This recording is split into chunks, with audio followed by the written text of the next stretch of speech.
Hello. Hey everybody. Welcome to our second part of our Smash Brothers Brawl review.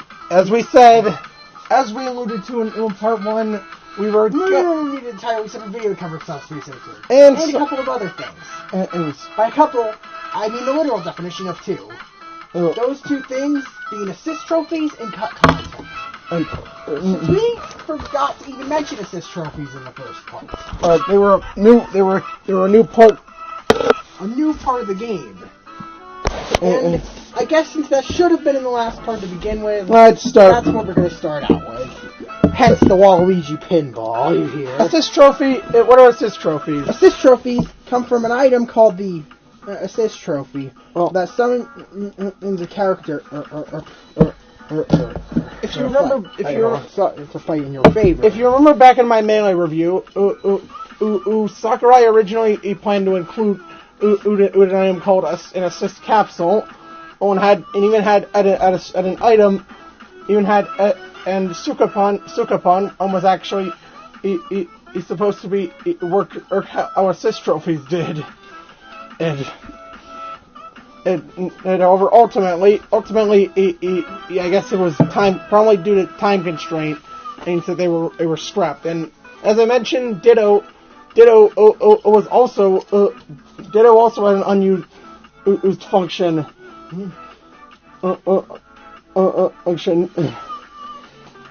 Where he would copy either player and help you. Then assist trophy is finally made their way into Brawl, and this game has 27 of them. Yeah, that's a lot of assist trophies. Only in this series, in this game only, some of them need to be unlocked.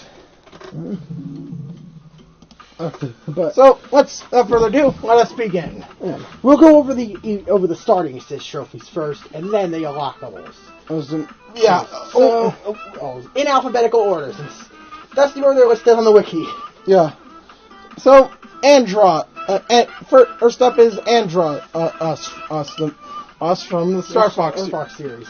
He has his original Super Nintendo face design instead out of the more ape-like design in later games. And he shoots. I think just like his original appearance, he shoots squares at you. Yeah. He shoots squares across the screen. And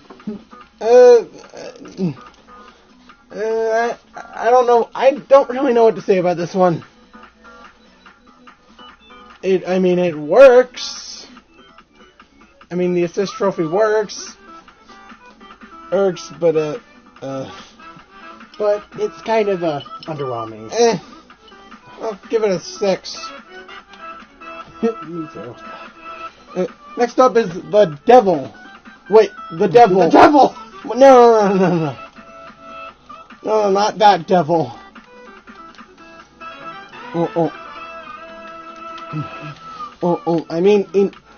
By that, you guys probably never heard of Devil World, have you? I'm gonna bet no. It was only released in Eastern Japan and Europe. Probably due to Nintendo being religiously sensitive at the time. So, yeah. Avoided the massive amount. What does it do? It moves the screen around. The devil moves the screen around. Mm-hmm.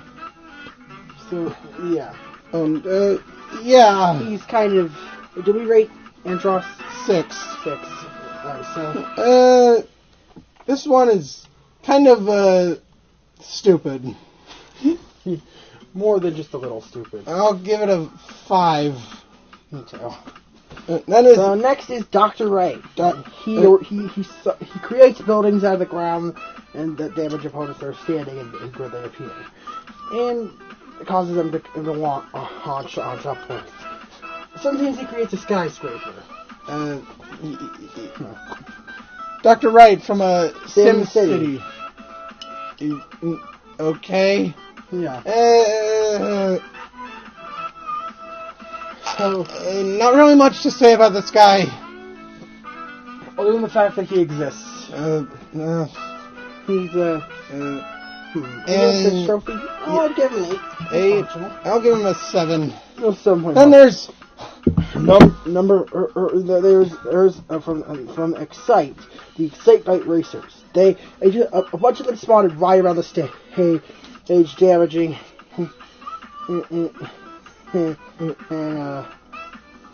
damaging anyone they collide with. If they're on a stage with an edge, they just kind of run back and forth until time runs out. Sakurai actually considered Excite Bite for the Excite Bite Racer, but for Melee, but well, this assist trophy shows he couldn't think of a moveset. How it would work without his bike. They worked much better as an assist trophy. I'll give this one a 10. This one's actually really helpful. Then there's a Hammer Bro. Yeah. For Mario. It appears, throws a bunch of hammers at the enemies. Very simple but effective. I'll give it a 9. Yeah, I'll give it a 9 too. It's a 9 for the Hammer Bro. Then there's the Hillerin. Hillerin. From the Karurin series. Which floats around the stage while rotating and acts as a wall. Yeah. I don't think I've ever seen this one in action. Yeah, I haven't either. Mainly because it has the lowest spawn rate of any assist 12. trophy. 12. Yeah. 1 in 12 chance. No. Like that's its relative number. Relative number is 1. Yes, it's the least likely to spawn assist trophy in the entire game. Please hit twice. There. Alright, so next we rate Jeff. it. Wait, you rate it. Rate it. It's determinant. Neither of us have ever experienced this. Can't rate it. I assume it's kind of annoying, so I'm just gonna give it a 4. 4. So next is Jeff. My name is Jeff. Bad. Okay, he shoot. It's 5 homing rockets. It hits at the enemies. 4 or small and 1 large. This one is another simple but effective one. I'll give him an 8. 8. And then there's Jill from Drill Dozer. She appears and just rams into opponents with her drill. If you didn't know, those of you who don't know, Drill Dozer was developed by Game Freak. Huh. I guess they way to put one of their characters in here. So, what rating? What would you rate? I'll give her a 9. Yeah, I'll give her a 9 too. Next is Cat and Anna. Cat and Anna. They fly in different directions, slashing at anybody in front of them, but they always meet up at the same spot. Okay. To change direction. So yeah, of course they're from the WarioWare series. Yep. They're again a really helpful assist trophy. Rating? I'll give them a 10. 10. And next is Knuckle Joe, another iconic assist trophy character from Kirby. He delivers a series of Vulcan jabs to his opponents and finishes them with either a smash punch or an uppercut attack in a rise and break. Rating? 10. This one is also awesome. Then Lakitu and Spinies. Mario gets another assist trophy. Mario gets another assist trophy. The Lakitu drops Spinies on his head, which meteor smash as while falling. Landing Spinies will walk around and damage the opponent. Lakitu can be knocked off the screen or killed. Or if you get up to him. So yeah. Rating? I'll give this one a 7. 7. And then, what? Whoa. Oh. Little Mac. That's an interesting one. Little Mac runs and jumps, attacking with powerful jabs and uppercuts. I'll give it a 10 because he's really useful and he got promoted in the Holy next game. Shit. And then being the first assist trophy character to be promoted to playable in a subsequent game. That's crazy. Next is Lynn from Fire Emblem. The screen darkens and Lynn focuses and then teleports and delivers a powerful strike at the nearest opponent. Similar to the Galaxy of Darkness Final Smash. Taste my blade! That Meta Knight has. Yeah. So yeah. Yeah, basically Basically, Meta Knight's Final Smash. in assist trophy form. 7. Next is the Metroid, which latches on. Oh my, this It can be thing! attacked to shake it off. Press the Victor for using cover. If done right, the character can spam recovery moves indefinitely until the Metroid disappears. So it can be. This thing is destructive. So yeah, it can be exploited. So I'll give it a 7. 7. And then Great speeches at different times. If he's attacked, he explodes.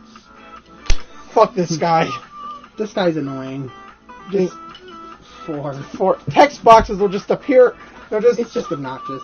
A Nintendo, a Labrador Retriever to be exact, it appears and blocks your view. I'm pretty sure it doesn't have any effect on the AI at all. So, if you're playing in single player, this thing is only a hindrance. Yeah. So, in other words, 3. 3. Next is the Saki Amamiya from Sin and Punishment. He appears and slash the enemies up and fire with his dolphin gun. Huh. Hey, that's a very obscure game. So, I'll give him an 8. Pretty decent character. Next is Samurai Goro from F-Zero. He slashes his swords while chasing opponents. So, again, a very useful one. I'll give him a 10. 10. Next is Starfy, also known as the most commonly appearing assist trophy. What does he do? He spins around hurting players. He spins around hurting players. That's all he does. That's all he can be knocked off stage.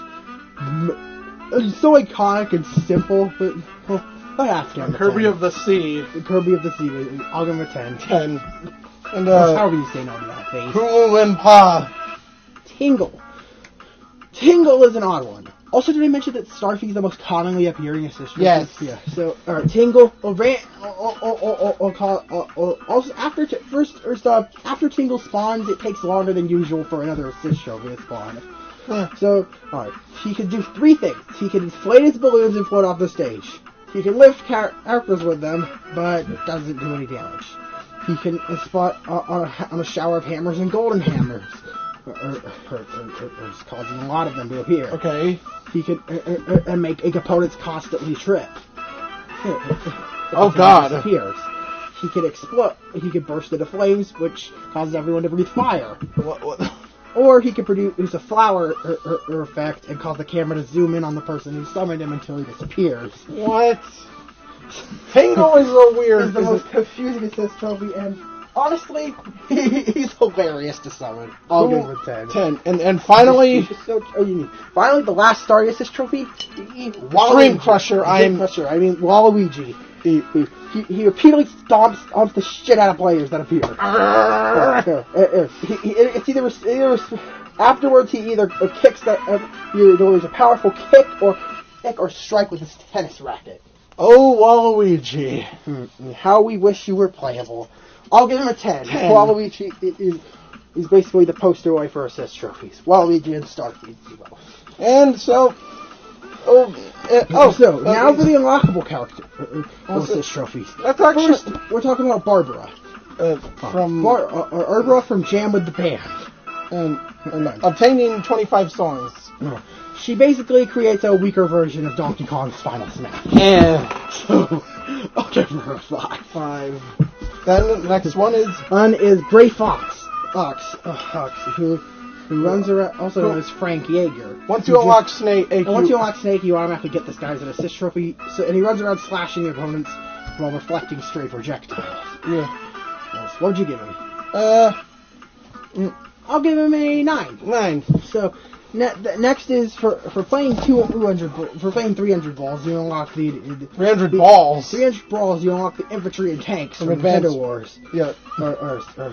As they roll across the screen, shooting at players when they spawn, and follow the direction of the summoner. So yeah, really interesting assist trophy. Rate it. I'll give it a 10. 10. And Isaac. It's him. He pushes the opponents off stage with a skill called Move, which is represented by giant magic hands. Its fixed knockback makes it easy to get trapped in. So again, a 10. 10. Very powerful assist trophy. And next is for playing 100 brawls. For some reason they went into descending order because of alphabet.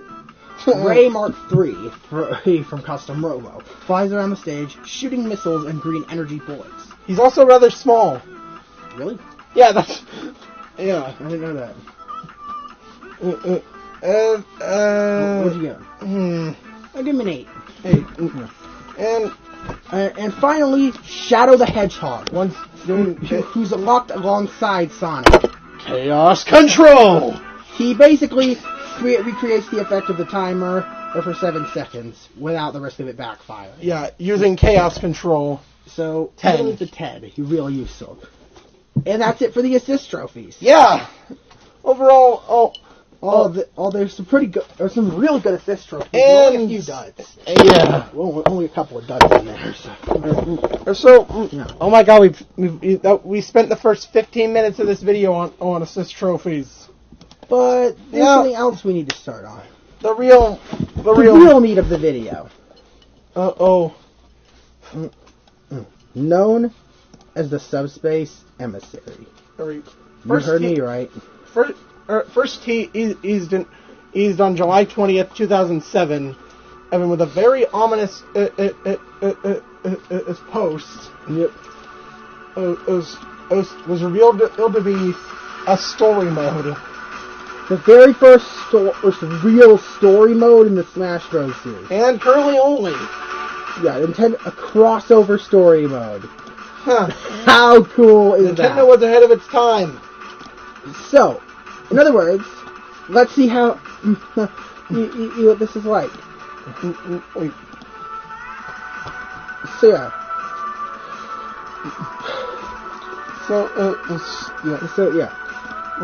So the whole thing starts off with a duel between Mario and Kirby.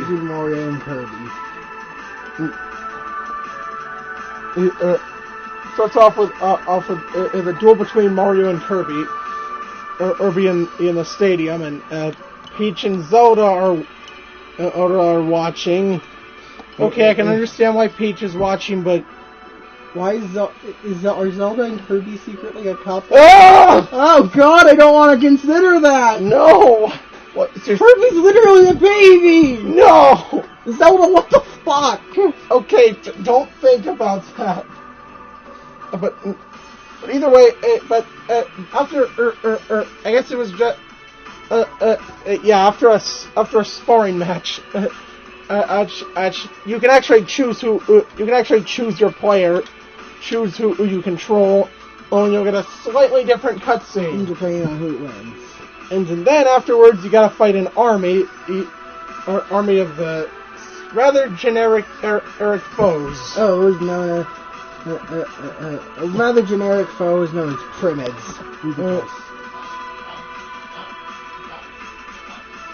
Yeah. I don't know why we couldn't have. I don't know why they have to have such a. Now, there's also Boom Primids, which explode, I think, and Spacks, which get stronger after you attack them. Cloud guys. And then start shooting electricity. I have Sword Primids. Basically, Primids wielding beam swords that I think you can steal from them after you take them down. So, then afterwards, I'm pretty sure Wario shows up. Mario gets knocked out. Gets shot by a cannonball. Oh, and Wario comes out of nowhere. Attempts to attack attacks one and trophyizes and turns Peach and Zelda into trophies. Then out of nowhere, Petey Piranha shows up. So yeah, so either Peach or Zelda. Petey Piranha captures Peach and Zelda. So and you have to fight Petey Piranha by freeing one of them from a cage. Yeah, the one you free will become playable. The other one, will be turned into a trophy by Wario. The spot Petey Piranha swings around. All he does is jump around and swing the cages at you. And this guy actually has 2 health bars. or believe it or not. Yeah. So, attacking Petey Piranha directly slowly depletes the health bars of both cages. But As for Petey's fight, he jumps around, swings cages at you. Pretty generic first boss stuff. rating I'll give him a 7. He gets the job done. 7. Next up, Next up, we have of Skyworld. The characters available in the first stage were Mario, Kirby, Peach, and Zelda. And depending on whether you pick Mario or Kirby, you fight the other one. So. oh yeah, I forgot to mention this. While the fight, it was. Oh yeah, you could actually see it. You can actually see that. I think in this when choosing this stage, you can see that Pit was actually watching in the fight. So yeah. Okay. So, and then he saw how everything went down, and everything. Wrong and Palutena sends it down. To attack the Sesame Zone. So, and then and along the way, and I'm pretty sure along the way, he finds Mario's trophy, and while they team up. Yeah. So yeah, the next. So yeah. In this stage, you fight. So in this stage, you fight. Pyramids, Boom Pyramids, and Smacks come back. Yep. But at the same time, introducing Seamols, these unkillable drones. Near unkillable. I think they're not unkillable. These drone things that fly around. They're kind of annoying. It will deal more knockback. The Greeps. Oh my god, I fucking hate these things. These rolling guys that slash at you with their scythe arms. Arms that are very bulky. The Jicks. These things are unkillable. These things are unkillable. Well, come in a variety. They come in either fire, or zap, or zap. Hydro or fire or flame varieties. Yeah, these things are annoying. Yeah. Okay. Yeah. And then there's the row turrets, which are these skull old things with cannon arms that shoot at you in the direction the arrow points. Kind of annoying. Yeah. But so yeah, after the end of Skyward, the Pit sees Battleship Halberd or dropping shadow bugs around him. Yeah. And creating frightening pyramids. Yeah. So yeah. Pit, in the cutscene, Pit notices Mario's trophy and revives him. Yeah. Giving Mario a flashback to what just happened. When he was hit with a cannonball. And him and Pit team up. Yeah. So, the player has to try. Alright, so after the stage is completed, Mario and Pit will chase after. Will catch a glimpse of the Halberd and an R-Wing flying after it. And yeah. The next stage. The next stage is called the Sea of Clouds, where you play as Kirby and whatever princess you free. At the first level. Yeah. So yeah. So, in this stage, the stage starts with the stage starts with Kirby and either Peach or Zelda riding on the Warp Star and then landing on the Halberd. After you walk across the Halberd, and then incredibly short, and you get it shot down. With Kirby and the princess fall. The ship gets shot down, and the R-Wing gets shot down, and Kirby and the princess get knocked off the ship. Mm-hmm. In this level, you encounter 3 new enemies. These the Poppins, which carry rewards. Orbs and stuff. Yeah. Yeah. Yeah, it drops healing items when you beat it. Or random weaker items. Yeah. And they actually reappear in Smash Run. Huh. That's cool. Next is the fish. Ugh. Yeah, the fish. Things are weird. Those are eye fishes. An enemy. They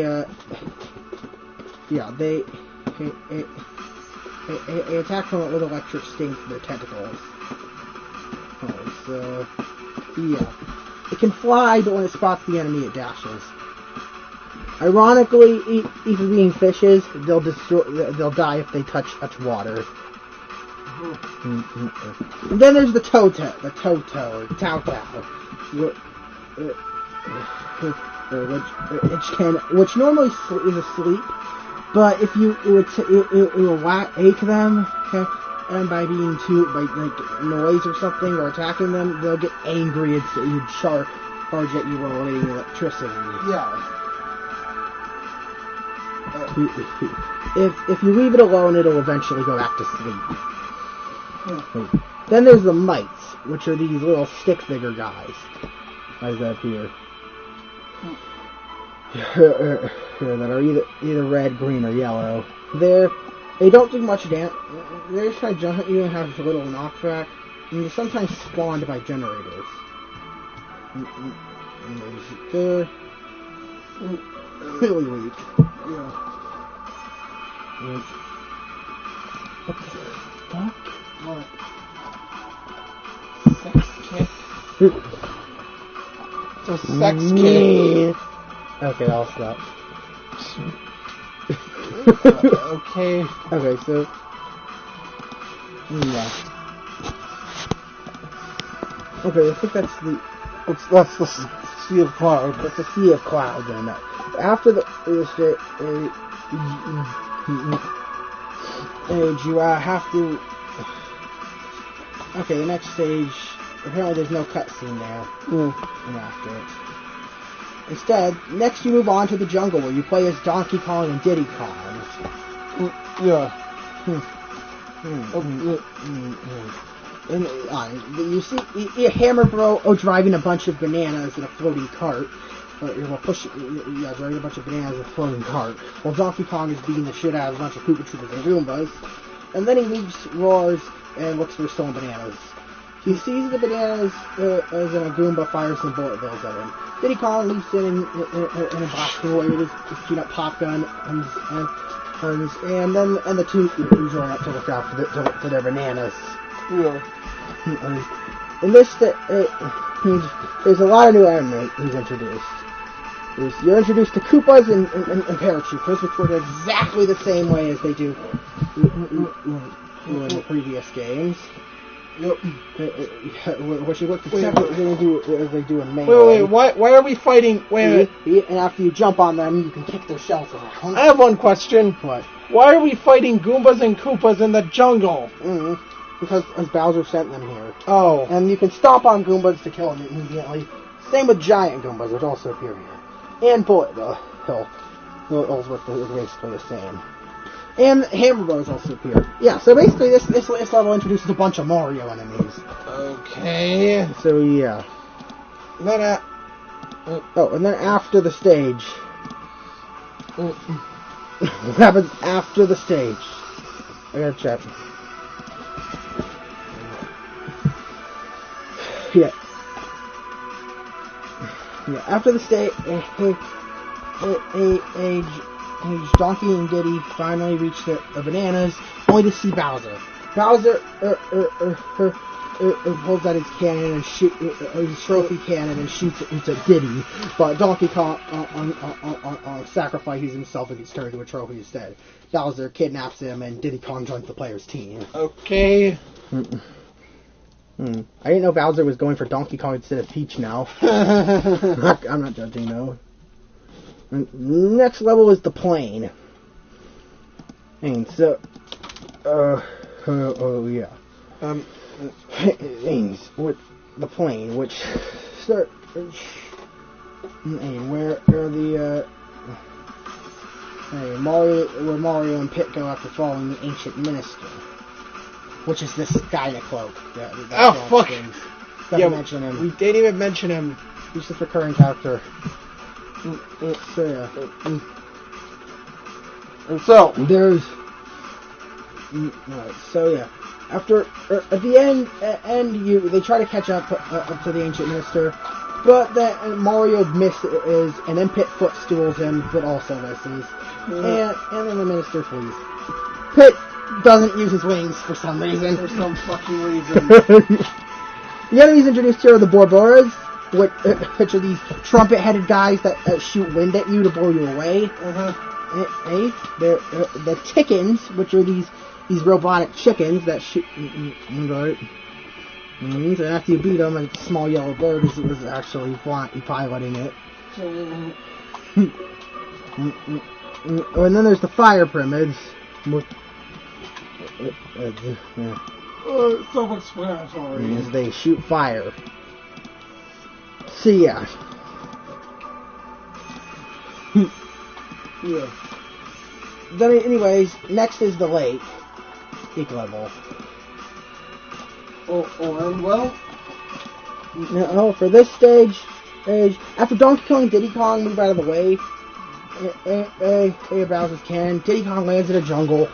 When they see him jumping through the jungle, and then he sees the Crash Star Wing, and goes to check it out. And then Rayquaza then the lake vibrates and Rayquaza comes out of it. What? And threatens Diddy Kong. Apparently Diddy violated Rayquaza's territory, so Rayquaza's pissed at him. Yeah, apparently. Rayquaza shoots fire at the R-Wing and grabs Diddy. And then Fox jumps out of the R-Wing and uses his illusion technique to save him. Yeah. Fox lands and is introduced and then gestures to Diddy to help him fight off Rayquaza. Yeah. So yeah, after you fight Rayquaza, Fox will attempt to leave, but Diddy Kong will try to get him just to come with him. And then after it doesn't work, Diddy Kong just drags Fox with him. So yeah, after hey, did we forget to rate Rayquaza? Oh yeah, we got to rate Rayquaza. Well, hey, look at that. Gen 3 got some representation. Smash, yay. As a boss. Yay. Yay. Yay. Yay. Yay. Yay. So, okay. What would you rate Rayquaza? I would Rayquaza an 8. It's a bit of a weird boss. I don't know why it's in the lake. Whatever. So yeah, then you're at the end of the level, you have to fight a fake Bowser, and after beating him, the real Bowser shows up and attempts to shoot at Diddy Kong on Fox, but Fox grabs him and runs off with him, knowing that they can't defeat Bowser at this point. Okay. Even though they just beat a clone of him. And a giant dragon. But no, they can't fight Bowser. I guess they can. Then... Okay. Yeah. Alright, so yeah. That's one. Grab some waters, real fast. They're not down here, remember? Wanna grab me some, real fast. So yeah. That's it for the lake.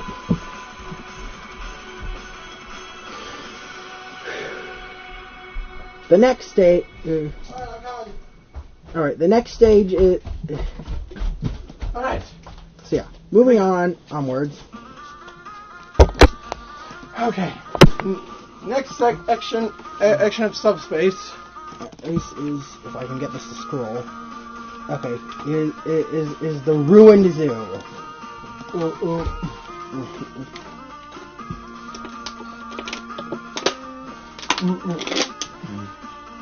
Where you play as Lucas, Ness, and Squirtle. So, Lucas is sadly walking around before shadow bugs create pyramids in front of them. And then all of a sudden... okay. So, a giant porky statue crashes down and chases Lucas. Yeah. So, we have to run away from it. You have to run away from it. Well, oh wow, there's just a next stage option here. Oh. So yeah, after you chase the statue, After the statue chases you, After you run away from it. After you run away from it, it nests arrives and breaks it, revealing Porky. And then you two fight Porky, and after he's defeated, Wario shows up and attempts to turn Ness into a trophy. When Ness proves too difficult to be hit, Wario sets his sight on Lucas. And Ness sacrifices himself, pushing Lucas out of the way. Okay. And Wario grabs him, and causing Lucas to run away scared. Lucas eventually runs into the Pokemon trainer, who uses Squirtle to fight off a bunch of Primids. Afterwards, Lucas decides to stick around with him to save Ness, to help him so they can save Ness. Okay. Hey, we forgot to rate Porky. Oh, we gotta rate Porky, yeah. This boss fight is kind of annoying. I'm giving him a 6. This fight's really obnoxious. He has lasers up the ass. And it's just really stomp you. And in this stage, there's some new enemies introduced. There are only 3 enemies. There are only 3 enemies introduced. Did I mention the enemies introduced in the lake? No, I didn't. There's 2 new enemies that were introduced in the lake that I gotta go over right now. The Bucculus, which are these little kissy guys that grab onto you. Oh god! The Bucculus? Yeah. There's it. Yeah. It just kind of pops up and attacks the kissing him.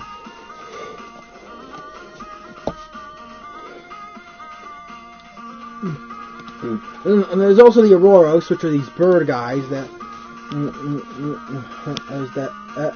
try to dive bomb you and can get their beaks stuck in up on the ground. But you can pick them up and throw them once they're stuck in the ground. Yeah. Yeah. I don't know why I'm laughing. Please forgive me. So, anyways, in the Ruin Zoo, you're introduced to the Bitans. Totally not electrodes. The balls that are either red, orange, yellow, green, blue, purple, pink, brown, or black. Does it make a difference? Appear in ambushes. There are also giant ones with guns. The giant and the Bitans can clone themselves. The giant ones are far less likely to clone themselves, though. Good. Yeah.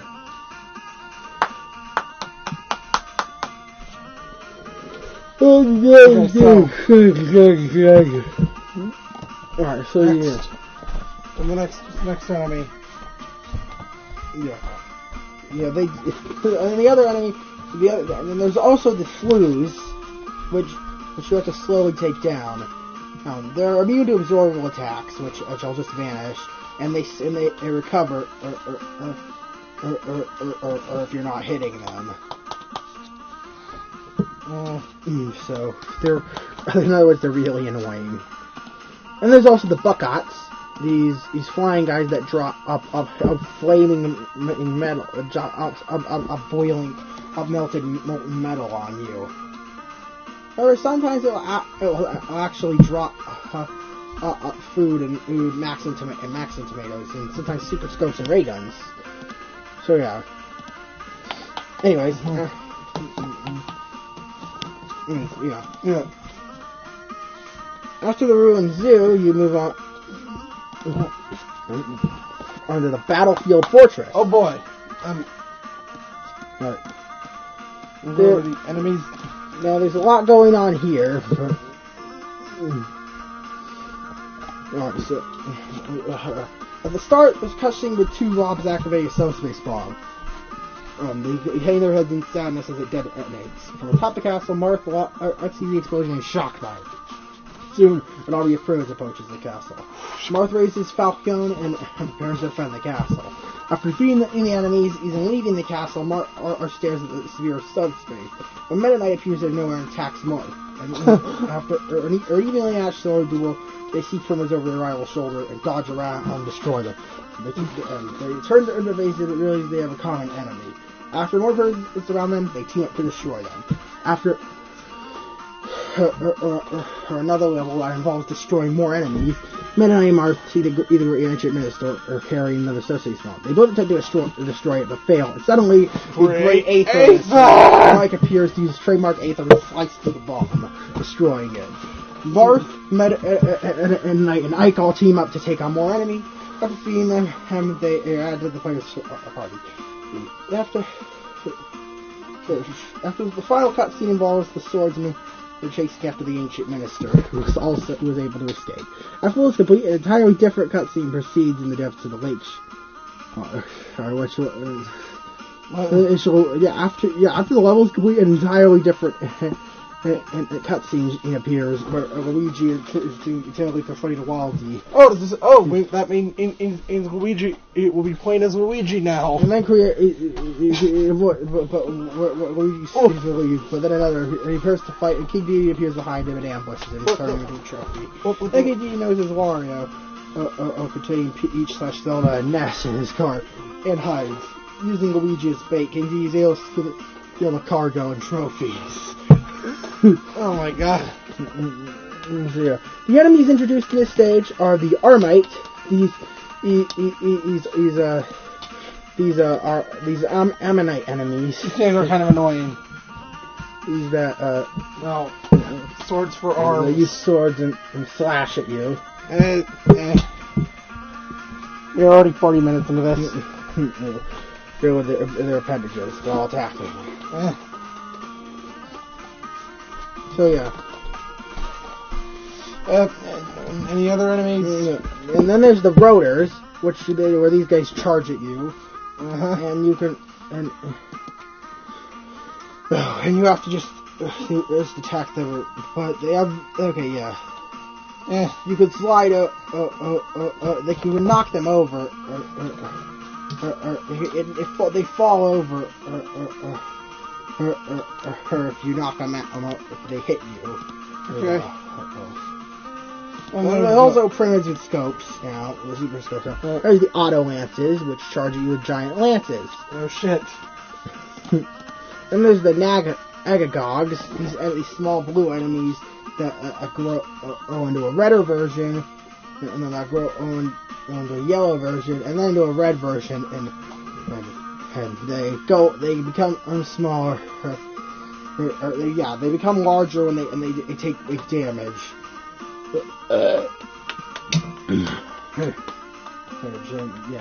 Yeah. So yeah. Okay, so.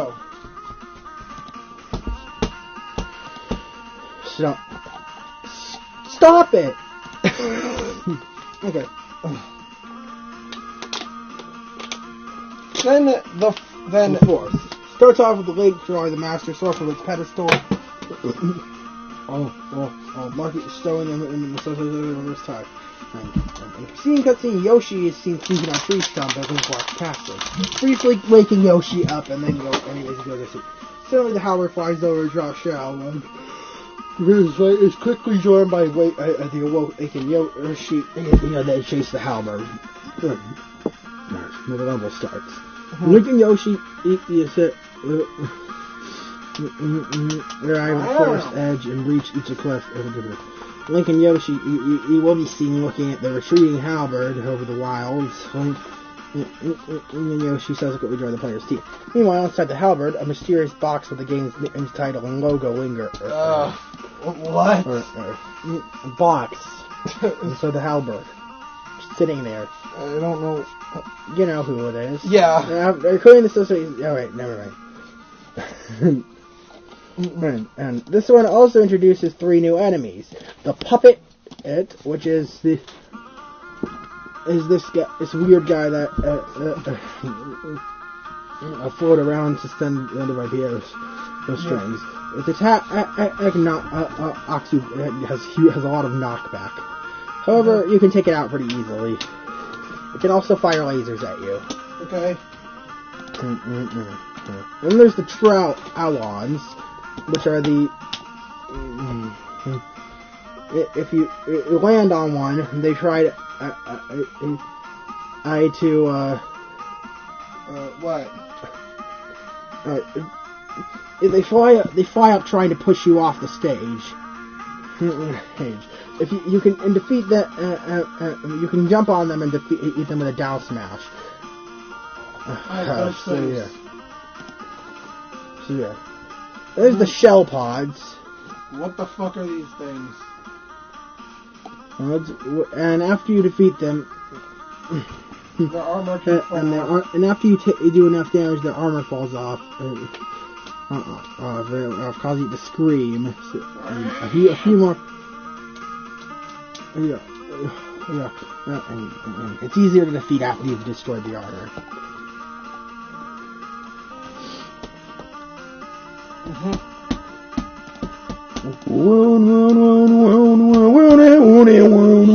Okay, I'll stop. Alright, next is the research facility.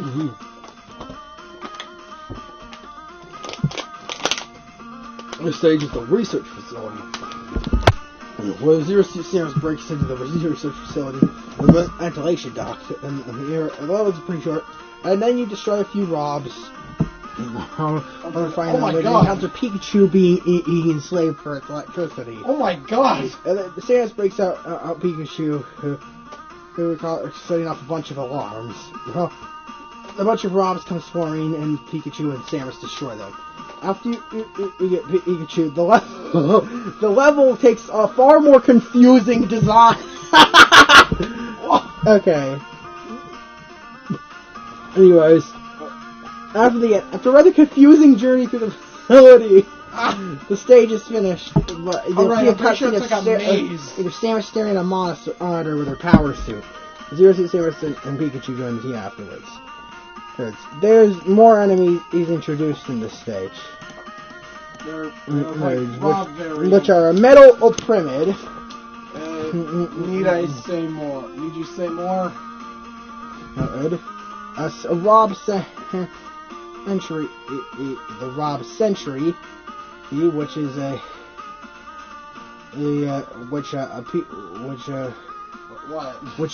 what do they do? It just fires lasers, I think? Yeah, looks like it can hover. The Rob Blaster fires lasers. Okay, the blaster is the design, but yeah, they fully utilize its beam eyes to attack from a distance. There's the Rob Launcher, which shoots rockets at you. It's green. Yeah. And there's the Quark Mines. Which are destroyed when you get near them, I think? Or, I don't know. No, or which are destroyed if you're close enough or attack them. So, yeah. And then there's the metal pyramids, like I already mentioned. Shit. Very simple. So, yeah. Next, you...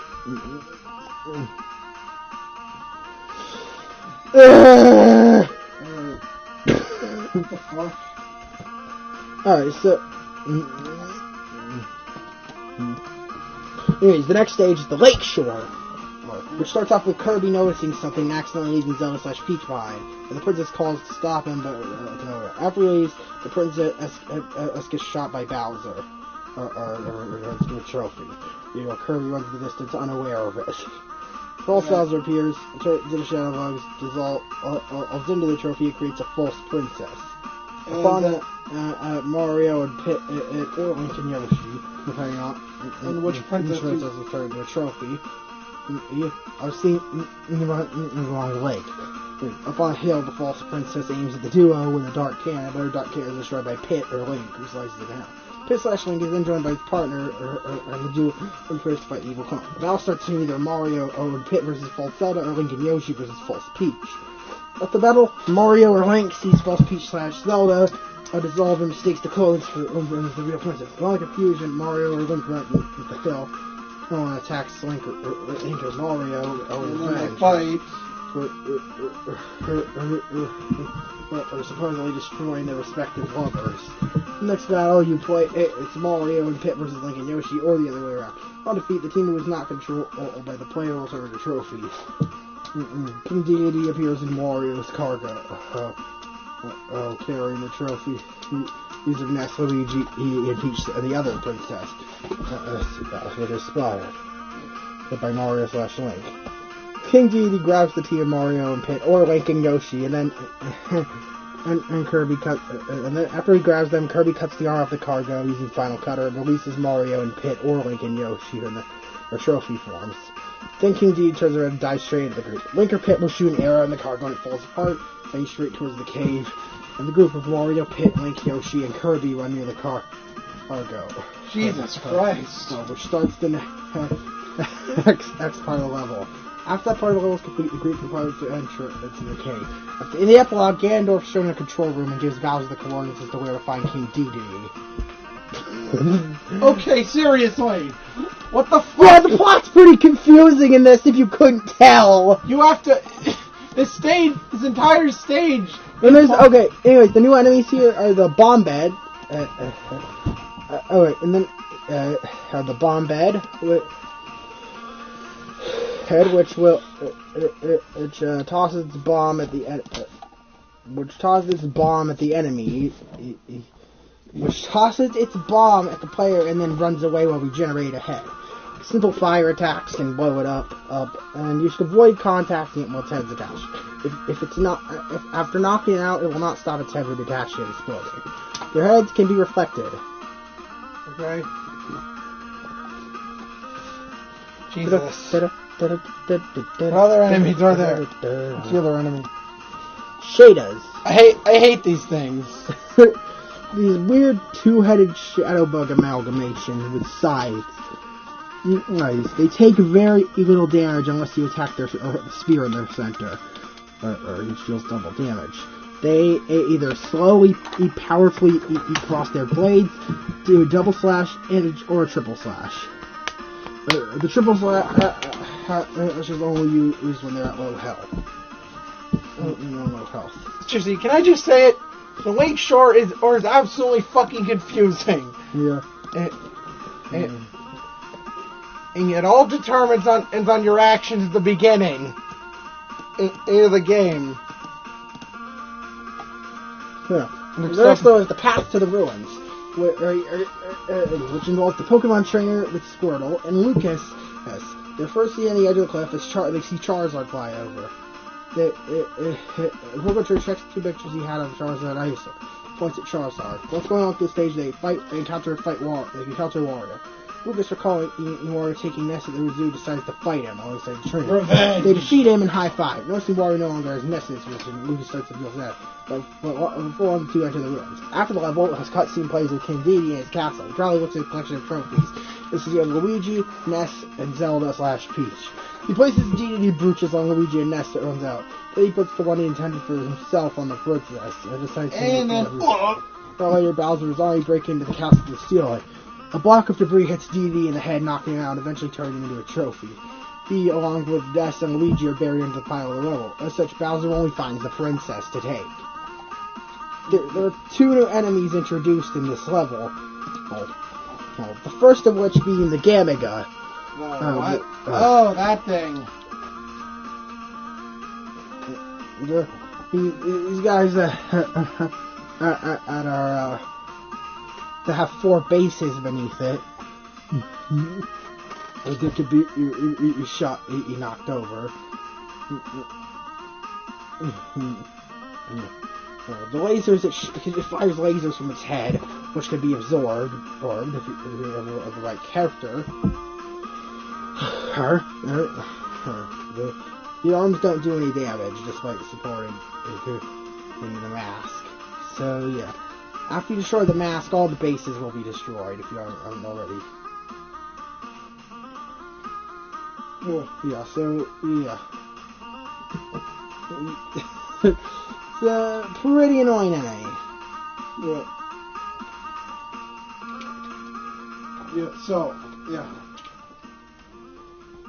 Anyway. And then there's the Glider, which is a version. Which is a version of the what? Alright. Which is a fire version of the Glunder. Okay. So next stage. Anyways, the next stage, stage 13. Next stage is stage 13, the cave. Whoa! Spooky! Sorry about that. Yeah. So, yeah. It's a Mario, Link, Yoshi, Kirby, still chasing after King Dedede. It follows the events of the Lake Shore, in which Dedede fled the trophies of Ness, Luigi, and either Peach or Zelda. This level goes to a cutscene depicting the group finding a hole in the wall of Castle Dedede into the cave. The whole stage is loaded with booby traps that could crush them. Instead of Dedede and the trophies, however, they find Bowser and only the trophy of Peach as his outlet. The foreigners who have infiltrated the castle earlier. Bowser barely manages to escape with the trophy by riding on his personal vehicle, clown car, before he was looking on to spit. As Kirby investigates the Dedede brooch that involved the princess. There was 2 bombs activate a subspace bomb that pulls Dedede's castle along with the trophies of Dedede, Luigi, and Ness into subspace. Meanwhile, Ganondorf is in his control room and receives a new message from Master Hand. I almost said Bowser Hand. Master Hand.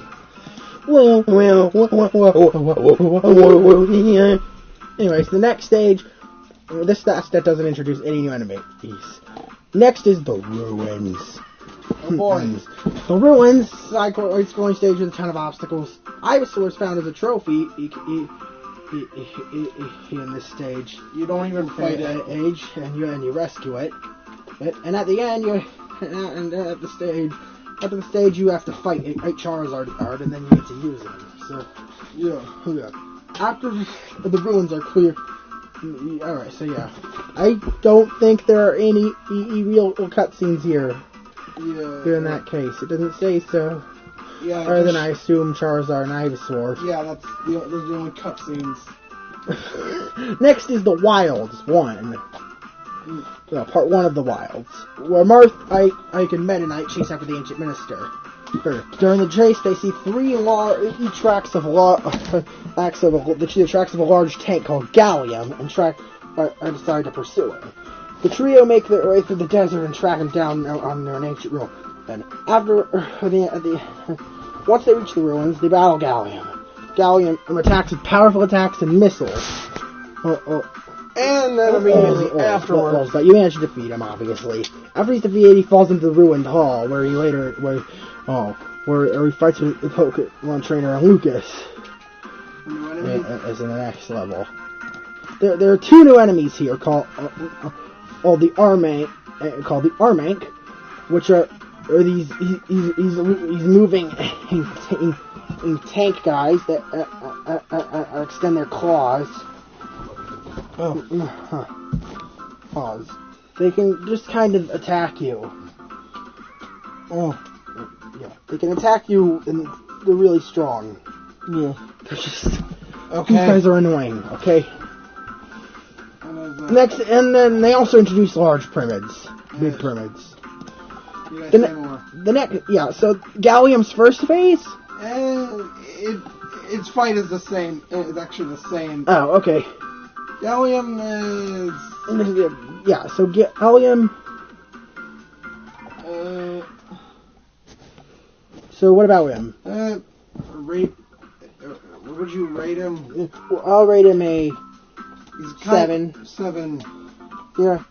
After you beat it, and it's either Lucas or the Pokemon trainer, it's revealed there's a subspace bomb inside his head, which is set to detonate in 15 seconds. The Pokemon trainer faints, but Lucas uses PK Thunder on Gallium's arm to break it off and send them falling towards the ground. Afterwards, Lucas sees no other option and braces for impact, riding out of the Pokemon trainer. Fortunately, they're saved by Meta Knight, who is still nearby. Wario's trophy is left into subspace, along with the ruins. After completion, the stage cannot be replayed even until you beat the subspace emissary. Mm-hmm. So yeah. The next stage is the Wilds Part 2. Yeah. So yeah, so it's in a far. So yeah, after this you play as Mario, Pit, Yoshi, Link, and Kirby chasing the Ancient Minister, where the subspace bomb detonates. The player can still play the stage, which is only partially engulfed. None of the playable characters are affected. In the pre-level cutscene, the Ancient Minister is seen gazing at the pocket of subspace caused by a gallium's self-destruction. The minister averts his gaze sorrowful and sacrifice of the robs needed to detonate the subspace bombs. Then Pit shoots an arrow at the minister, who dodges and flees. Mario, Pit, Link, Yoshi, and Kirby chase him. After all, the Ancient Minister drops a subspace bomb on the path, and several robs stand guard as the countdown begins. Mario and Pit try to detach the robs detonating the bomb, are quickly pulled away by two of the guard robs. The Ancient Minister hesitantly flies away, and heroes barely escape the explosion. Mario rides Yoshi, while Pit, Link, and Kirby ride a warp star. Alright, so... Oh yeah, the robs are sucked into the pocket of subspace and apparently destroyed. Then they eventually find their way to the canyon. Next level is the swamp. The swamp starts with Fox and Diddy Kong battling through the swamp. And after making it through, Diddy and Fox are walking and talking, but a black ethereal arrow shot through Diddy, turning into a trophy. Fox turns and sees Bowser, and shoots at Fox, but Fox dodges and slides. While Bowser points to Diddy's trophy, just as Shadowbugs devour it. Fox looks at this in surprised state, but then turns around and looks at Bowser, who's ready to get another shot at Fox. Blaster shot around Bowser, who seems to almost trip. An R-Wing flies as overhead. Falco rejects himself and lands, dashes up to Bowser, kicks the gun on upwards, does a flip, and lands and starts shooting the cannon with his blasters, and the cannon is destroyed. Bowser jumps backwards, lands in his Koopa Clown car, flies away. After this, the Shadowbugs turn the Diddy Kong trophy to False Diddy. Link was before. Fox survives Diddy's trophy after they copy it, and a boss battle starts against False Giant Diddy. After winning, Diddy will cheer while Falco walks away. Diddy drags him back and tries to tell him what's happening, but Falco, once again, walks away. Diddy grabs him and drags him in the same area as Fox. And while Falco's dragged away, Fox shrugs and follows. They continue through the swamp, blah blah. Until at the end, after making it through the swamp, Diddy, Fox, and Falco stand at the top of the waterfall, spot a platform of pyramids, and Donkey Kong trophy. Diddy stomps the ground and mad, but Falco glares over the other side of the waterfall. The great Fox appears. Fox goes on his own and finds the halberd at the glacial peak, proceeds to battle. Once again, Falco then joins the player's team. After clearing the subspace adversary, the player can return to this stage. Alright, so there's no new enemies. So no new enemies. Next stage. The research facility. E2. Next stage is the research facility 2.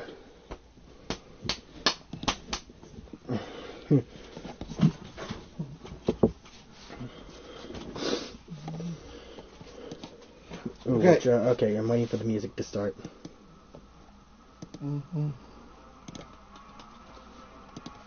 The research facility 2 begins with Zero Suit Samus and Pikachu who going after her Samus's power suit, which was somehow captured by the subspace on it. Upon arriving in the room where it's stored, the duo are ambushed by Shadowbug clones. After they did owns that clone the power suit. After they're defeated, Samus uses her plasma whip to break the suit out of the container. Sets off a bunch of alarms, and a bunch of robs show up. After defeating them, Samus puts on her suit and the sets off again. Eventually, on a rather difficult maze of platforms, you're attacked by Ridley. Oh the boss boy! Sits down and grabs Samus, scraping her against the wall and starts her power suit. After Pikachu's asking with thunder, Samus falls down. Now, Samus and Ridley land next to Pikachu, and Samus' suit is giving off sparks and malfunctioning again. First, she emerges unscathed in terms of damage. Ridley is covered in electricity when falling, though he only seems to give himself a headache. Oh boy, here we go! A boss battle ensues, and Ridley... Ridley! Ridley he flies around the stage, can scrape his tail and aim himself on the ground. I think he can breathe fire at you. He flies around. Ridley is awesome. 10. 10. And also, that time I could mention this, Ridley was actually Data Brawl. Also, just that Ridley was originally an assist trophy here. It was originally an assist trophy, but then got moved to a boss. So Ridley went from a background owned character to appearing in the opening movie of Melee, to a boss fight, to a stage hazard, to playable. Smash is truly Ridley's Bizarre Adventure. Yeah. On all fronts. So yeah, Ridley gets a 10. Yeah, a 10. And then so yeah, after you beat Ridley, Pikachu and Samus exit the facility and appear on a grassy surface, and Samus sees Rob's carrying subspace bombs through the building, so they decide to chase after them, which leads to the next level. Yeah. However, there's also for them. However, there's also next you can also play. Wait, what? I guess that means there's. Okay, I don't know why it called the next level when the next level is actually outside the ancient ruins. However, door opens with some Pikmin and pecking at something. A change of camera angle reveals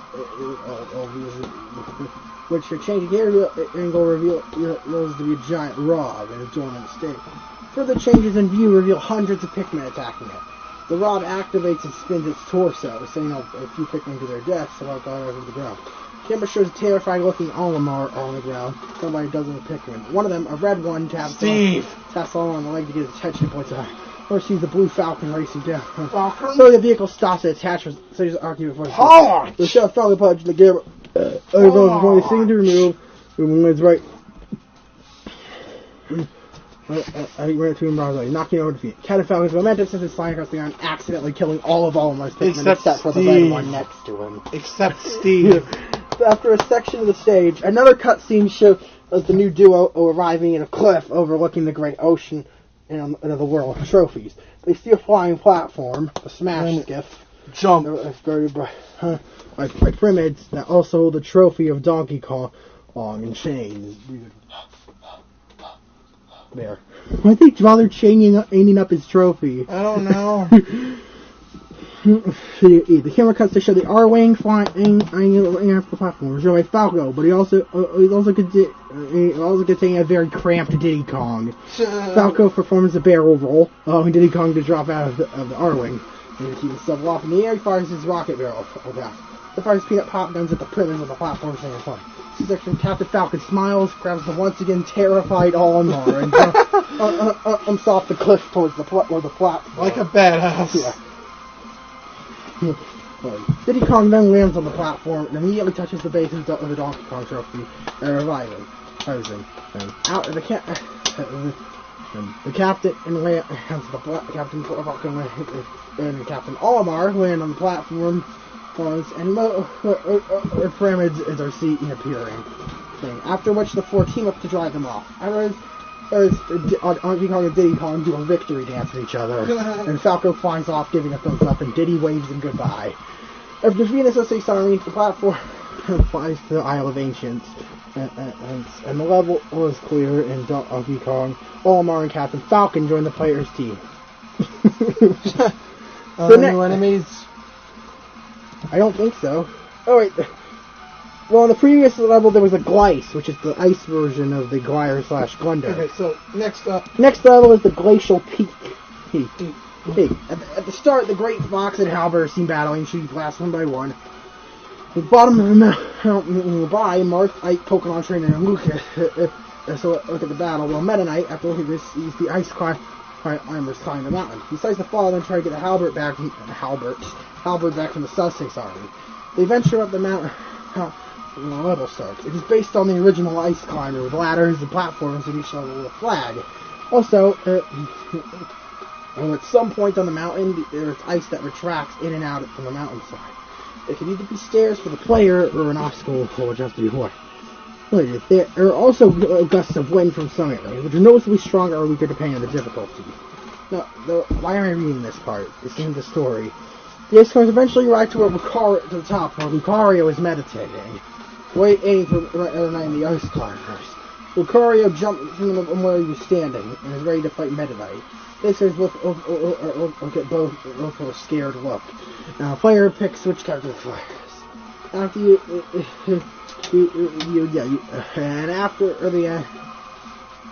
the fight, the winner revives the loser from the trophy state, and Lucario and Meta Knight shake hands. The students are outdid by the Halberd, which has the Great Fox captain. And the Halberd knocks the Great Fox into the mountainside, destroying it, creating an earthquake-like explosion, and making the ice tires fall to the bottom, where Martha, Pokemon Trainer, Lucas are looking. Because they were watching from the edge. Lucario climbing the Great Fox and then onto the Halberd, so Meta Knight can seize it back. Again, with no new enemies in this level. And then we move on to the canyon. Oh. The canyon and the group at the base of the peak, Lucas, Pokemon Trainer, Mars, Ike, and Ice Climbers, are attacked by shadow bugs released the Halberd. Mario, Pit, Link, Yoshi, and Kirby see their predicament and jump down ropes to attack the incoming of the Sesami's army. The two groups are forced to be joined together after now becoming the Canyon team. The first time that they can only use Mario, Pit, Link, Yoshi, and Kirby, and cannot use the other 5 characters even though they're able to battle. The entire stage consists of an ambush. Read your choice. There. After the cannons... okay. The Mario and Mars teams become one. Any new enemies? Yeah. No. Okay. There's not a lot of new enemies now. Right. So. Next is the Battleship Halberd interior. Alright. Once the level begins, the victorious Halberd begins with the Halberd leaving while the heavily used Great Fox crashes in the dark clouds. Meanwhile,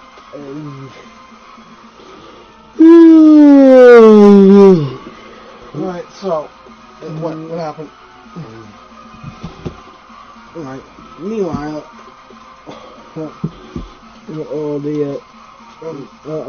the box of the snake reveals himself from the cardboard box. Yeah, and he's that's the only spoken line and of dialogue in the entire mode. After section of the level half always shown, Lucario Meta Knight seen rushing down, and after they board the ship, falling glacial feet. They go shooting past the cardboard in the wall, but Lucario turns around and looks at the box and sees Snake's good aura through the box. But when Lucario looks at the box, Snake is astonished, so an exclamation point appears. Snake readies himself in attack position, as does Meta Knight. And Lucario, however, shows Meta Knight that Snake's aura is good, so he's not an enemy. Lucario then turns over to look over Meta Knight's shoulder, seeing a group of incoming Primid and sensing their evil aura. So the three advance to attack them. Near the end of the level, the group comes to face dark versions of Peach and Zelda that were created from their cage trophy. To free the false versions, both are freed and revived. Snake, however, motions for them to stay where they are. He uses Lucario and Meta Knight, the princesses exchange a knowing glance.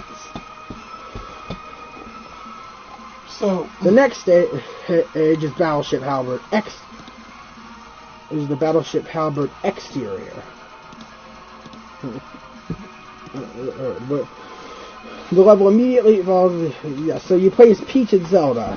Peach and Sheik specifically. Though you can switch to girls. There's at the end of the level they fight. After they meet their the friend is also the Halberd stick. Here and the R-Wing flies overhead, firing and destroying the combo cannon, startling Peach. Not knowing Fox's intentions were, Sheik teleports onto Fox's R-Wing and smashes the car over, making Fox lose control. Fox ejects the two fall to the deck below, ready to fight. Interrupted by Peach. The princess offers a cut.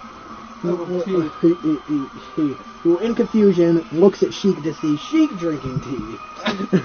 Fox decides to accept the tea. So that's funny. Also, this stage, there's a level that there's an enemy that never appears. Wait, what? It was called the Mizo. What the fuck is that thing? It's a Mizo. It only appears... What is it in the background? What does it appear in the background of the stage? Yeah, it has animation files, but they're really bugged, to result in their limbs just appear... Breathe your twice.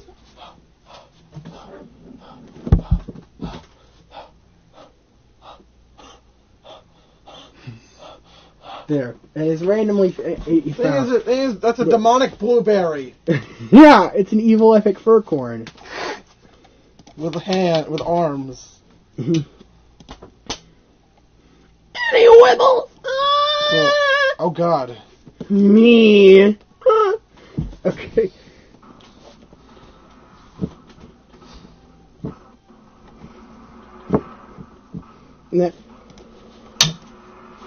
Next up. Next is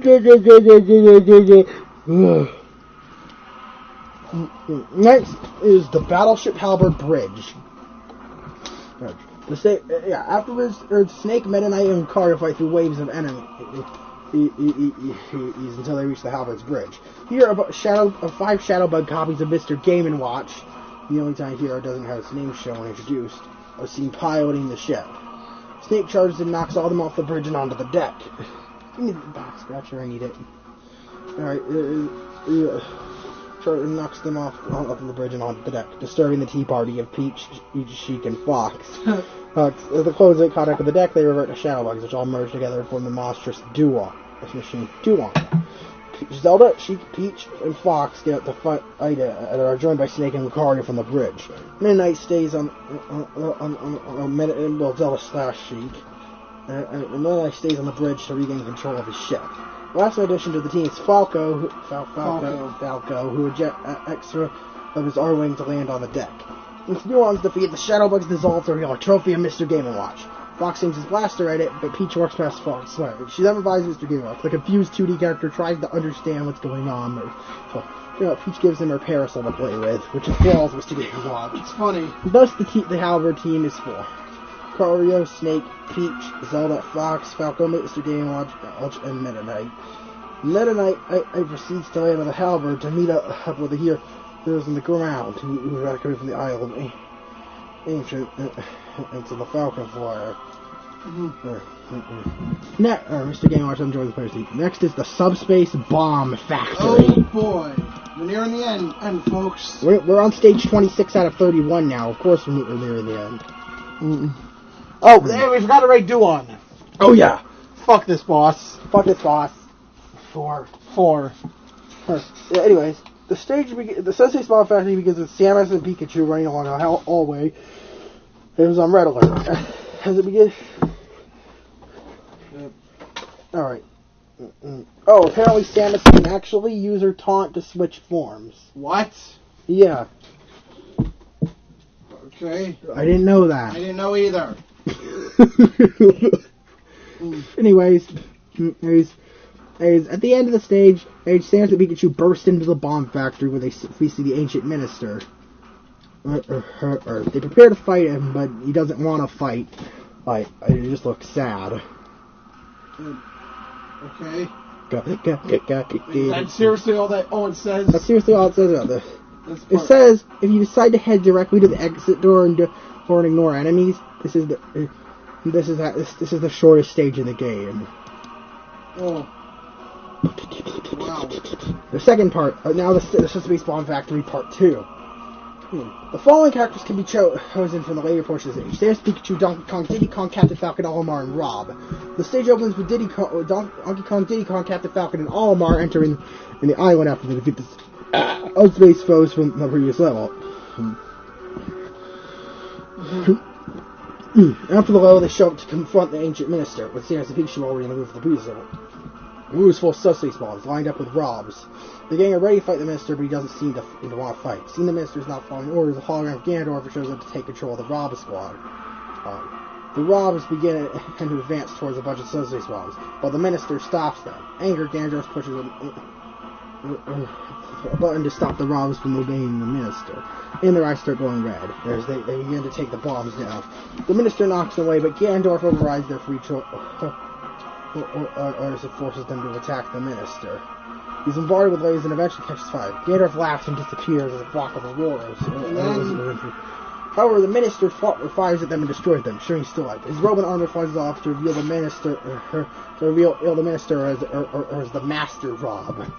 After this, the player may choose from the aforementioned characters to war off the the gang starts trying to fight off the Robs who are trying to detonate the social films. Rob is melancholic and pays no attention to Diddy screams for help. Me! Realizing there's not enough time, Captain Falcon calls the Falcon Flash so they can escape.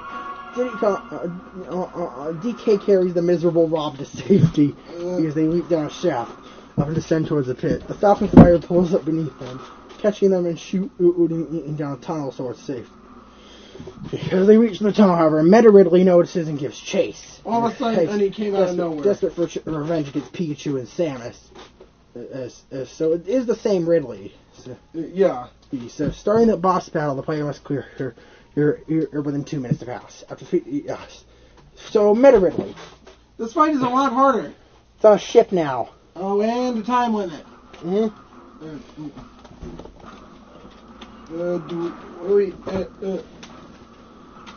Meta Ridley can be fucking relentless. Yeah. So, what would you rate him? I'll give him an 8. Yeah, I'll give him an 8 too. It could be a little frustrating. No, I'll give him a 6. I hate this. 5. 4. I hate this boss. 4. Yeah. 4. Okay. Oh God. Well, you just changed your mood. Yeah. Okay. You changed your mood. See. Oh wait. After you defeat Meta Ridley, the gang escapes from the Isle of Ancients and is consumed by a mass explosion, such as such. Far in the canyon, Mario spots the big explosion, along with Link, Pit, Yoshi, Kirby, Marth, Ice Climbers, Pokemon Trainer, and Lucas, who all recently teamed up to fight out the massive ambush of the Sussex Army. Two of the Falcon Flyer and the Halberd carry Meta Knight, Lucario, Snake, Peach, Silver, Fox, Falco, and Mr. Game & Watch lands, and all the fighters are united. Everyone is here. Alright, so yeah. The stage begins with a large group of characters as invade subspace. They're following the destruction of the subspace gunship. The level starts with the player fighting average enemies, being ambushed. Okay, so yeah, anyways. Anyways, in the cutscene, Bowser and Ganondorf are seen walking in an unknown area of subspace. Ganondorf pulls out Dark Cannon and fires it for an ally who falls trophy. Ganondorf then calls forth Master Hand, who appears before him. Ganondorf bows, but Master Hand sees Master Hand is being controlled. Then Taboo, who had manipulated him the whole time. Infuriated, Ganondorf leaps up to attack Taboo, who brings up a shield as then Ganondorf flying back downwards. Ganondorf becomes the trophy upon impact with the back of Master Hand. The section, however, releases Master Hand from the chains of light, that he forms a fist to fly towards Taboo. This attacks also easily deflect the Taboo shield, and Master Hand falls to the ground. And also shines blood. Yay! All the other characters suddenly appear together. Fight. Taboo goes into his wing form and releases his off waves, turning all of them into trophies. Taboo then pulls together the world trophies that were pulled into subspace by the bombs, which form the Great Maze. Oh shit! So yeah. Taboo just killed everyone. Literally everyone. Well, almost everyone. Alright, so yeah. Overview. So yeah, after Ganondorf fails Master Hand, yeah, okay. Let's just go over that. Meanwhile, the heroes, except for Wolf, Sonic, Jigglypuff, 2, Link, Dedede, Ness, and Luigi, infiltrate the subspace area anxiously waiting. Okay, yeah, okay. Back at Dedede's castle, Lucas, Ness, and Dedede are stuck in trophy. Luigi, Ness, and Dedede are stuck in trophy before King Dedede, but these boosters are revive Luigi and Ness. Somehow. How the fuck does this make sense? Are those badges timers? Do they what are they magic or something? They decide to after being released in their trophy form, they decide to save Dedede, and the three set off the gang off the search for the gang. Sakurai's character does something important. Yay! Of course. They're about to enter the Great Maze until Edie notices Bowser's trophy and revives it. Then the two kings fight as the other heroes in the back anciently watch. After Bowser's been defeated and turned back to the trophy world, King Dedede walks up to him and revives it. All this time, King Dedede smacks Bowser in the nose, angry. But Dedede points to the defeated Master Hand, which upsets Bowser and he notices. Bowser was the only one truly loyal to the Master Hand. And then Bowser finally realizes what's going on, and King Dedede recruits him to enter the Great Maze and find Taboo. Oh, God. So, yeah. Is it time to talk about this? Oh, wait, no. In these stages, you can save the other characters. In this stage, you're supposed to... you can save Samus, Pit, Falco, Lucas, Ike, Donkey Kong, Pokemon Trainer, Pikachu, Earth Fox, Olimar, Mr. Game & Watch, Diddy Kong on Captain Falcon, and Mario.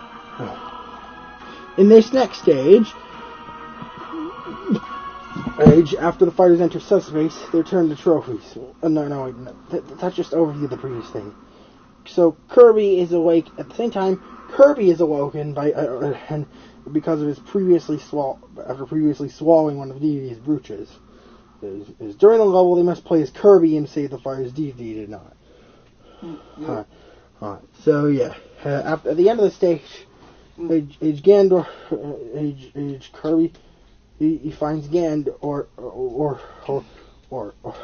and at the end of the stage, Kirby finds Gandorf and studies him until Bowser arrives, bashing the trophy angrily in revenge for being turned into a trophy by Gandorf. Kirby stares at confusion. King Dedede leaves him behind and hugs Kirby. Also, if Link and Zelda are saved, then a cutscene will happen where they rescue Gandorf. If Wario is rescued, a cutscene shows him knocking down Dedede for stealing his cargo from Earth. He races them up to the state of the Great Maze. Speaking of the characters that you could save in this stage, you could save Peach, Zelda, Meta Knight, Link, Yoshi, Lucario, Rob, Ice Climber, Snake, and Wario. Yep.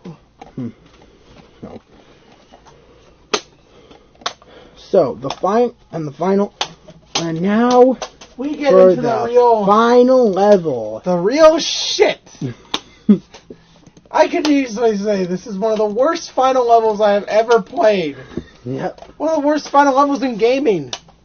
What is it? The Great Maze. Oh my god! Do I need to go over why this is why this stage is terrible? Well, let's just bring it up. Let's break it down. One, it's true to its fucking name. You have to run around and beat you can play as any character that's so far. Fight off a clone.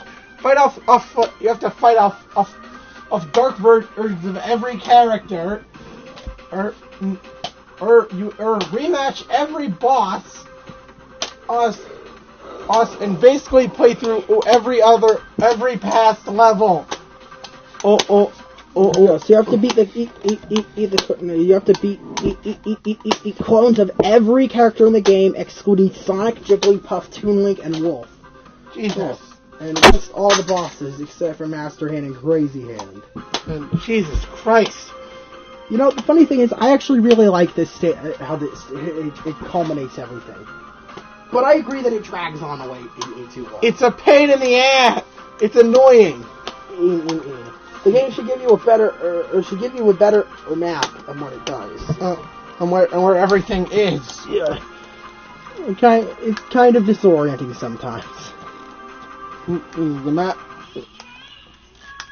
So, yeah. This is just annoying. After you've beaten all the bosses and you go to the main area. You go to the main area leading to Boo's residence. And after you enter the door. After looking like the same thing's about to happen. And all the characters are turned into trophies again. Well, this time Sonic shows up. Oh my fucking god!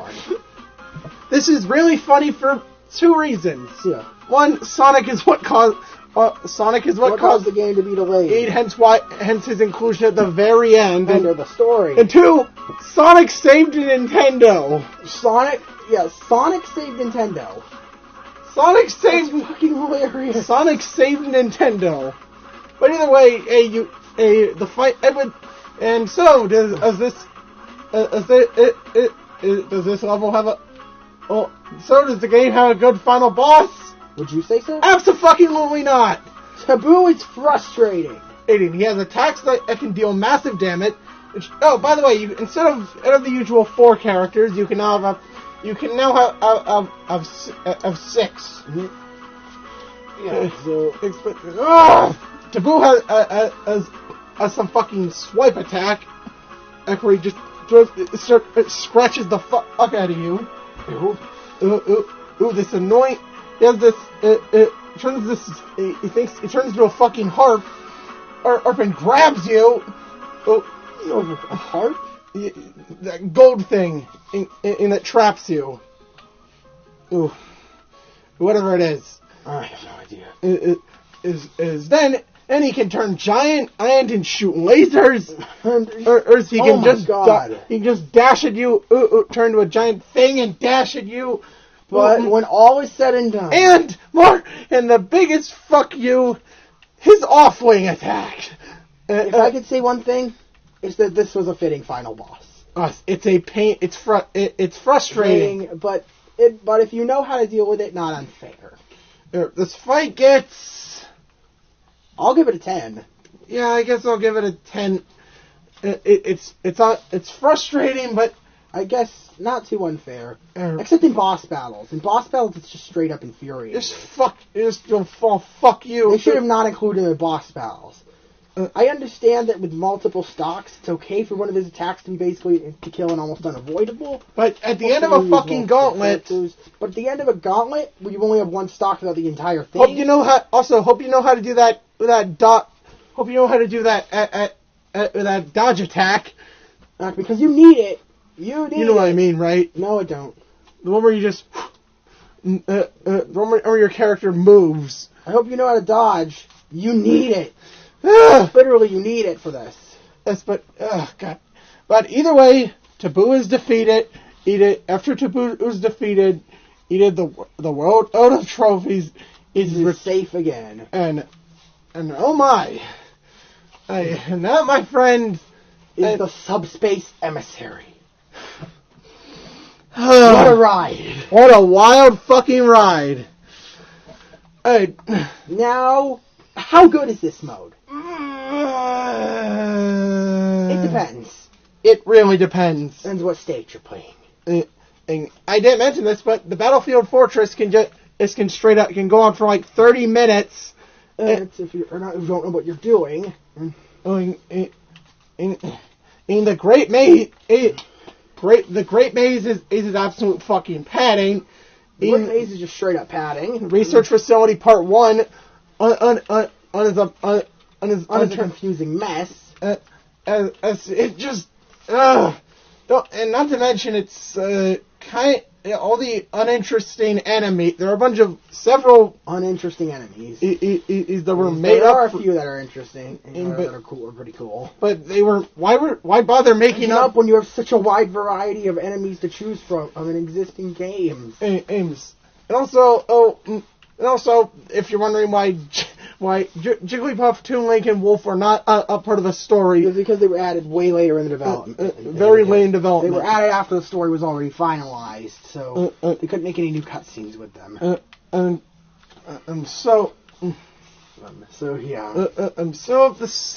Hey, well, I'll say, how about the story? Well, there's kind of plot holes. For one, how did he use brooches to revive people? That's never explained. This is why we needed dialogue to explain some of this shit. I know there's always show don't tell, but sometimes you can't explain how something works. Also, I think the story kind of fell victim to Sakurai's character does something important. There's one level where you start out with Kirby as the only hope for the remaining characters. Kirby say if the character Kirby say DDD is ultimately responsible for saving everyone. And Kirby is Meta Knight's one of the most important characters in the story. And well, hey, I'll say this. I'll say something good about the story. For one, the interactions with the characters are adorable, awesome, and it's great. And I never thought I'd say this, but there's actual character development element in the game. Like with Bowser or Dedede and stuff. Lucas evolves the way he does in the game. Lucas goes through the same character development he went through his actual game, which evidently does bring up a bunch of questions on what kind of canon this in Smash follows. And also the fact that it even has a canon. Yeah, Rob begins to feel guilty about sacrificing all these other Robs and get sick of it and rebels against Ganondorf.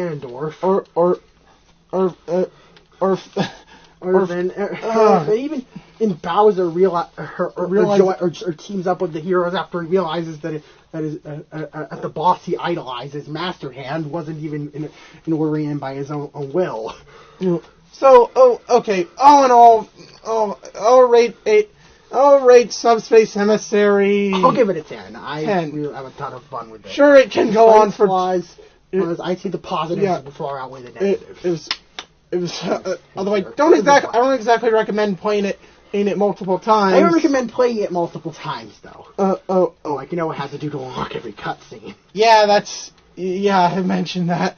You can. There's a mode where you can view cutscenes, and you can't view the alternative versions of the cutscene unless you unlock them first. And now we shall. Now that we're done with the Subspace Emissary, you think we'd be done? But open up the song. Okay. But there's a little more we are left. I'm just going to the page. Yeah. Page. I didn't mention. I mentioned cut content in the past, but Brawl has a enormous number or its amount of cut stages, content. No, we've already mentioned the Mesos earlier. Or being a cut enemy. There are some considered fighter. So even within the game, there's some remnants to stuff. It was originally an assist trophy. However, but I guess Sakurai realized that he didn't work. He worked way better as a boss in the Subspace Emissary. A dragon-like monster or as an assist trophy. Either shared its spot as a boss or was chosen to be a boss later. So, a little bit of modern parallels here with Rathalos and Smash Ultimate. So there were some considered fighters. There's being 3 that actually appeared in Smash 4. Pac-Man was reportedly requested by Miyamoto to be a third-party character. But they couldn't get the rights to it. No. But Sakurai rejected that request because his pizza-shaped design was too far-fetched. Pac-Man later became playable in Smash 4. Or this Pac-Man world design. And a villager from Animal Crossing was considered as a character in the playing stage of the Brawl, but was ultimately dropped, as Sakurai felt such a character wasn't suited for battle. Villager later became playable in Smash 4. Mii's were also considered. Mii's were considered as a playable. Sakurai couldn't figure out how to make them work. No, were ultimately not included because Sakurai felt that it didn't feel right for Mii's to be punching and kicking. They were also cut due to online bullying. Like making an ugly Mii of someone. Oh God! Or making in Hitler Mii's. He's a Mii's of celebrity. He's a political figure. Yes, Crystal from Star Fox was considered, but was rejected because of development time. As her theoretical model would have to be made from scratch instead of taking anything from Fox. As I mentioned, Blastoise was originally going to be in the game instead of Squirtle, but Sakurai decided to include Squirtle, having a sense of balance, involving the stages and stages of evolution. And just Charizard's streamlined body fits far more as the final stage representative than Blastoise does. And finally, the big gun. The big gun. Of consideration. Gino. Gino has been requested since Melee. Sakurai, I was considered for inclusion in Brawl, as he knew about the character's popularity. And so the Gino could easily fit in. He ultimately fell through because of presumably rights. due to rights. It's just Square Enix. And has not appeared in this proper. Mii Gunner outfit was released in Smash 4, hinting that he could possibly be coming to Ultimate. But that's not even... That's not even the tip of the iceberg here. That's not the tip of the iceberg. Those were just considered fighters. What about fighters that were completely cut from the game? Hackers found 7 Evan files. Those being Dixie, Dr. Mario, Mewtwo, Roy, Prom-I, Toon Zelda, Toon Sheik, and Toon Zelda. Weird. Masahiro Sakurai himself stated that there were several more characters to be planned to be included in Brawl, but were cut due to time constraints, though we didn't state which characters specifically were cut, or the reason for their exclusions. The common theory is that the commonly accepted theory is that these characters were meant for inclusion, but were later scrapped out when time constraints caused by the development demands of Subspace Emissary necessitated the cutting of expendable characters, as the files themselves are empty. The identities of these characters can only be inferred from the file names. Despite this, it can be argued that there is very little ambiguity over the identities of these characters. First up was Dixie refers to Dixie Kong, a major character from the Donkey Kong Country series. This one was actually confirmed by Sakurai. According to Sakurai, Dixie was intended to be teamed with Diddy. He were the two who could be tagged out for each other or in the midst of battle, similar to how they played in DKC 2.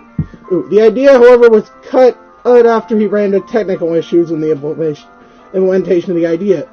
Diddy Kong, and only Diddy Kong appeared as a solo fighter in Brawl. No other data for Dixie has been found, on the exception of her associated trophy and sticker. Interesting. Only one of these characters was outright stated. Next up, yeah. Dude, I wasn't talking about that one next. Dr. Mario can reasonably be assumed to be Dr. Mario, who appeared in Melee. However, compared to the files from Mewtwo and Roy, Dr. Mario has the least data available. Having only one unused character file, ef.drmario.pac, Dr. Mario later returns in Smash 4 as a playable character. Upon release of said game, it was discovered.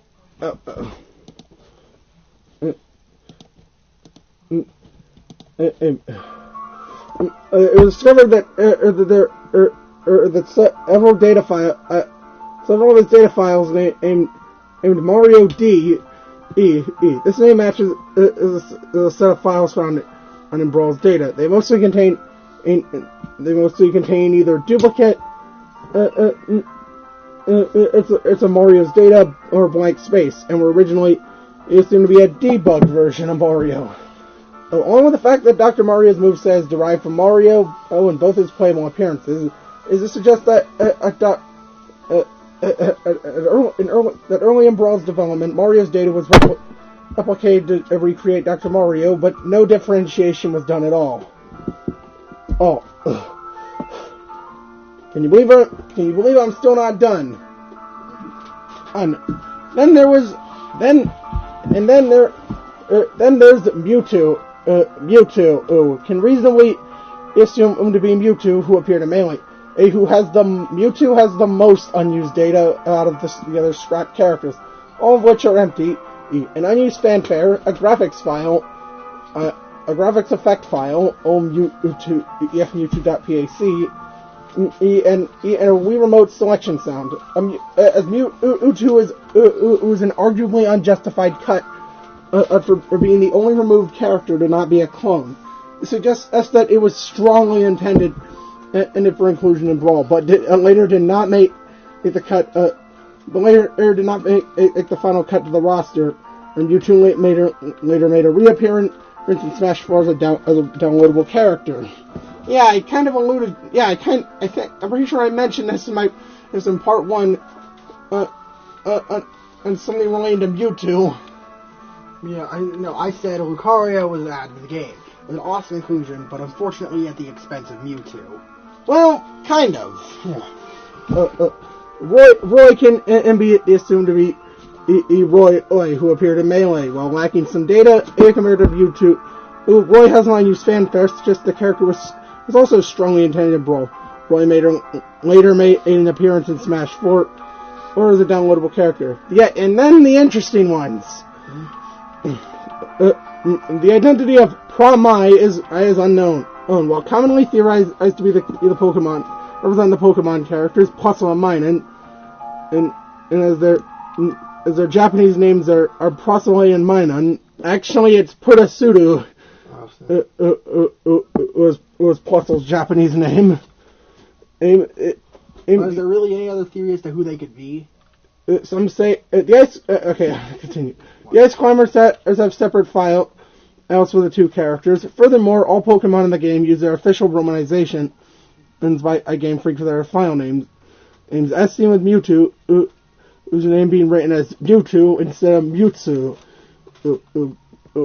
These two are probably the most mysterious. It says we have honestly no clue as to what they could be. I know. So. And finally, Toon Zelda and Toon Sheik can be reasonably assumed and refer to a cel-shaded Zelda that appeared in Wind Waker, such as Wind Waker, much like Toon Link. There's never been a cel-shaded variant of Sheik that appeared in the Zelda series prior to or after Brawl's release. It's commonly theorized that Toon Sheik was referring to Tetra. Zelda's alter ego in Wind Waker. However, there was never a Twilight Princess incarnation of Sheik, so it's every bit as likely to have been a Wind Waker version of Sheik in a similar manner. The name Toon Zelda would first officially be used would be first used officially years later, or in Hyrule Warriors Legends, and oh my god. Also, another weird thing is, there was also plans for battle damage. There were also plans for battle damage in this game. I know. I want you to take a look at Snake's old grab. He would try to suffocate the person he grabbed. Instead, he just hugs them. In the final version. Oh my god!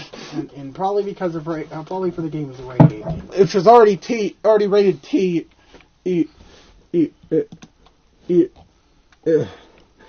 And also, oh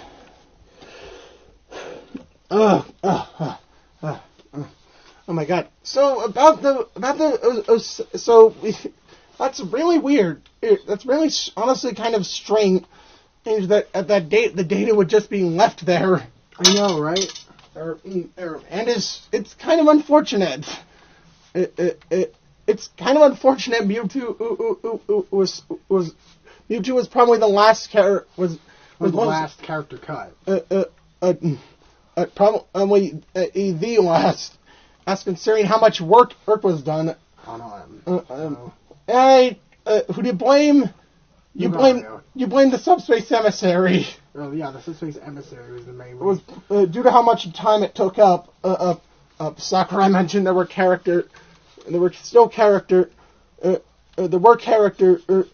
more characters intended. This actually led to a rumor about DLC, but Sakurai said that would never happen for Brawl. That would never happen for Brawl because of the Wii's limited flash memory.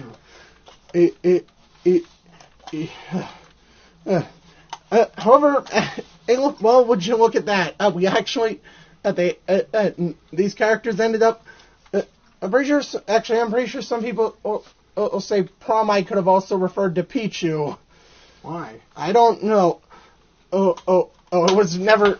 It was just never stated that it was. Never confirmed who it was for. And Young Link was seemingly replaced was most likely replaced with Ace with Toon Link.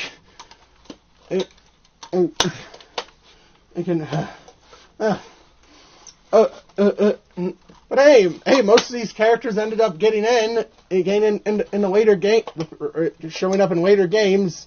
Well, half of them at least. East. But with that being said, I think we've covered enough of Brawl. Also, oh god, we already rated the game, and so yeah, that was exhausting. And I'm pretty sure once again after the game was finished, Sakurai said he would be done. Said he didn't want to make another game afterwards. So yeah, get used to him saying that. He does it a lot. Oh my god, I'm fucking exhausted. So yeah, and this was part 2 of our Brawl review. That being said, thanks for watching. I'm Nozren. And I'm Emery. And bonjour, my wonderful viewers. See you in the next video. Yeet.